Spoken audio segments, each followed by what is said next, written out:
So I've got this KTM 390 Duke, and it has some leaking front fork seals.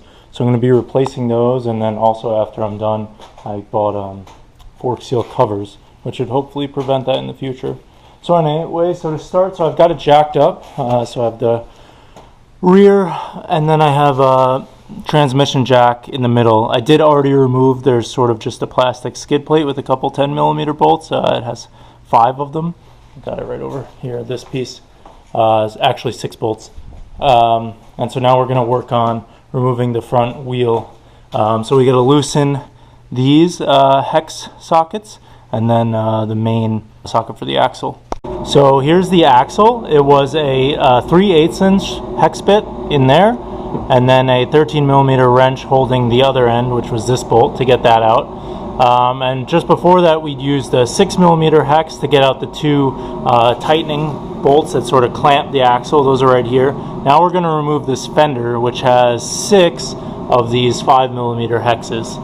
And then after that, we're going to remove the caliper and the ABS sensor. Here's the brake caliper. We had 2 12mm bolts and then 1 8mm holding the ABS sensor in place. So now we're going to remove these clamp bolts that hold in each fork.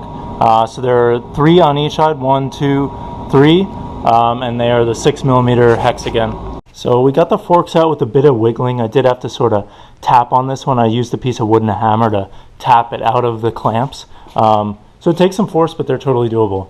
Next, we got to just break these top nuts. They're 21mm. I had a pretty hard time since I don't have like a proper fork clamp.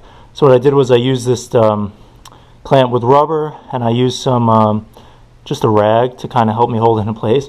I clamped that with my calves and then used a 21mm wrench in my other hand to hold it still, and I managed to get both of them. And so now, as you can see, underneath there's a spot for another wrench. So we're going to get a wrench in there, take both of these off, and then drain out whatever old fluid might be in the tube by dumping it upside down. So yeah, I used a 3/4 inch wrench on this.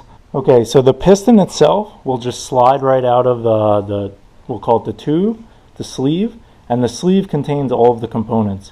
So we're looking in, this would be from the bottom of the sleeve, to order the components. So 2 of these components are getting reused. There's just like a sort of metal washer and then a little snap ring. But in between, here's the new stuff. So here's the actual seal, which is going to go in this side down, if that helps. So it'll be like that. And then we have the snap ring, and then this is sort of just an outside protective seal that will go on the top. And so what we're going to do now is we're going to put the washer just back in the tube, and then we're going to slide the other 3 components on the tube, put the tube in, and then we'll get to seating the seal. And so for removing those, I used a little pick and a screwdriver. Basically, you want to be careful not to scratch the inside. The pick was really useful for the snap ring. Everything else, I pretty much just used a screwdriver. This part came out quite easily. Snap ring, not too bad. The seal itself was kind of a pain. I had to pry pretty hard with the screwdriver. So these forks are 43mm, so I bought this tool on Amazon, which is adjustable. It'll do up to a certain range.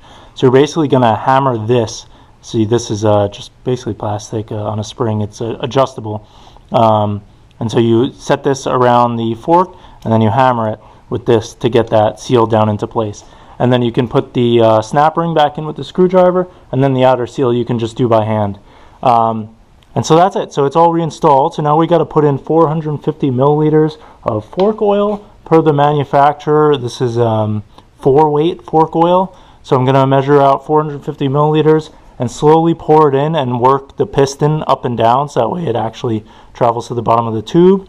And then we're just going to retighten these. So you retighten this lock nut with this cap. I don't think there's a torque spec. You just get them tight, and then the cap down into the threads on the sleeve, and again just get that good and tight, and then this fork is ready to be reinstalled. Okay, so these are reassembled. I even put the new guards on. The one thing I want to say, you actually have to have this piece off as you're filling it with fluid, and you sort of push down on the piston rod in order to get the fluid into the lower chamber. You need this piece off so it can sort of breathe. So I would use a rag and my palm and sort of push down a bunch to get the fluid to move down, and then to also bleed it and let the air bubbles come out. And so once that's all done, we're all wrapped up. So both my fork seals are done, fluids added, ready to put back in. So we're just gonna put them back in. You want to line up the top with this. You obviously want the reflector, this guy, facing outwards. And then we're gonna tighten these bolts that we had. This one goes to 11 foot-pounds and these two go to 18 foot-pounds. So we've reinstalled everything besides the tire. I didn't do torque specs on anything. I just put it in reverse order and tightened it down pretty good. So everything's put back together. We torqued the axle nut to 22 foot-pounds and these tightening bolts around the axle nut to 10 foot-pounds. And that's it. See if she go for a test drive, see if it leaks.